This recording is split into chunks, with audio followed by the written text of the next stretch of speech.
Assalamualaikum warahmatullahi wabarakatuh. Kami dari kelompok 6 akan mempresentasikan hasil diskusi kami mengenai program perhitungan curah hujan yang turun dengan menggunakan metode rata-rata aljabar. Sebelum kami mempresentasikan hasil diskusi kami, ada baiknya kami memperkenalkan diri terlebih dahulu. Perkenalkan, nama saya Gideon Tebi Sianturi dengan NIM 121250045. Dan saya juga akan memperkenalkan teman-teman saya, yaitu yang pertama Fuan Dini Arta Simanulang dengan NIM 121250022, dan yang kedua Mika Anastasia Borusitepu dengan NIM 121250009.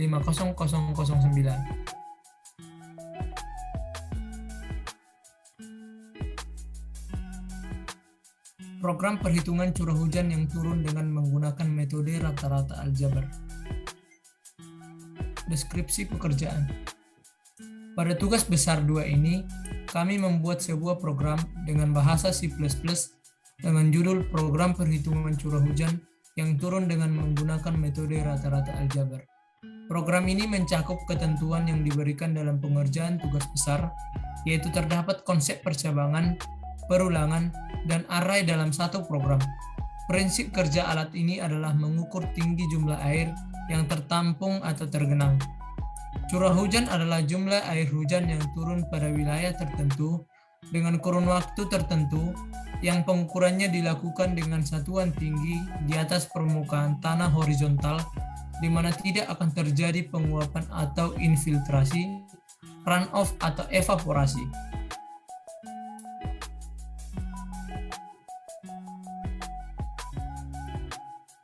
Adapun rumus rata-rata aljabar yaitu sebagai berikut.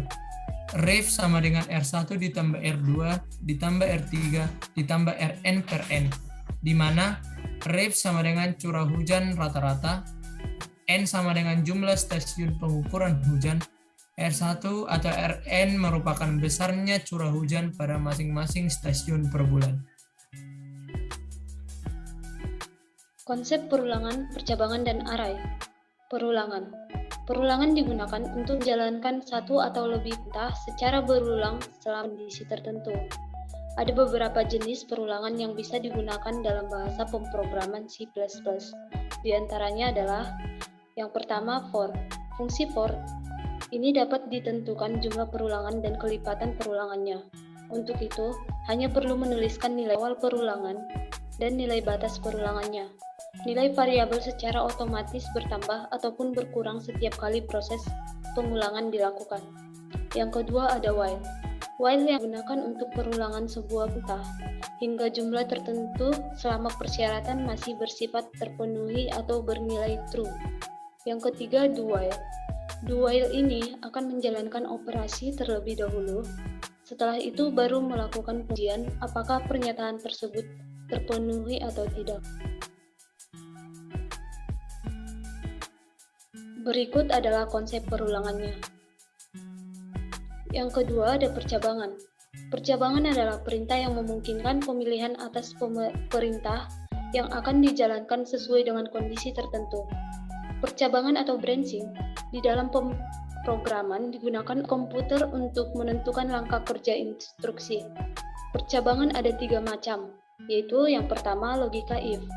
Logika if digunakan sebagai pernyataan dalam memilih salah satu opsi yang akan dilaksanakan sesuai syarat atau kondisi tertentu yang telah ditetapkan.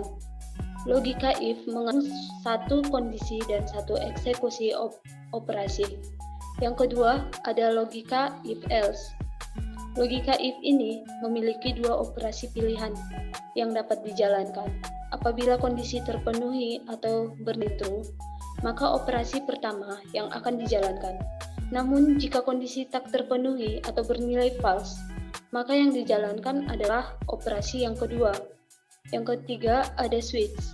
Switch digunakan untuk membandingkan variabel yang memiliki beberapa nilai yang berbeda. Berikut adalah konsep percabangan.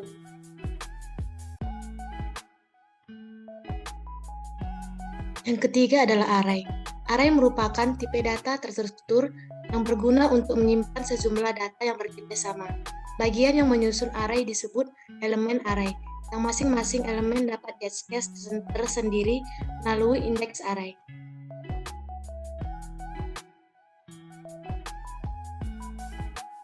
Berikut merupakan contoh dari array.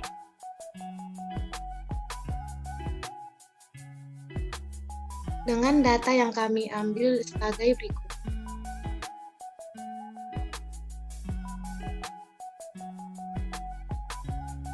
Ini adalah output dari program yang kami buat.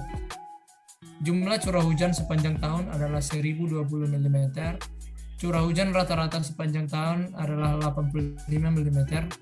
Bulan yang curah hujannya paling rendah itu terdapat di bulan Agustus dengan total 35 mm. Dan bulan dengan curah hujan tertinggi itu ada di bulan Desember dengan total 150 mm. Sekian hasil dari presentasi kami hari ini. Kami ucapkan terima kasih.